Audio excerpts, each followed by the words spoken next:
Coming in at number 7, we have the most recent and perhaps the most controversial installment in the series to date, Battleground, Book 17.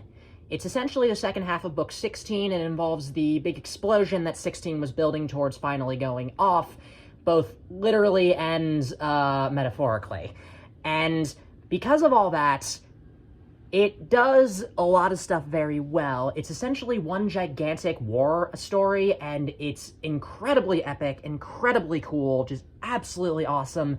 It also contains some slightly questionable decisions regarding the status quo and character death that I'm still not entirely sure how to feel about, as well as some indicators of the direction of the series going forward that are both very intriguing on the one hand, as well as, on another hand, I have to wait and see where things go. A lot of this are going to be dependent on how the series progresses going forward, because this really is a book that's all about advancing the plot in some very real ways that it hadn't been advanced before. The status quo is at one point destroyed and at another point kind of reinforced.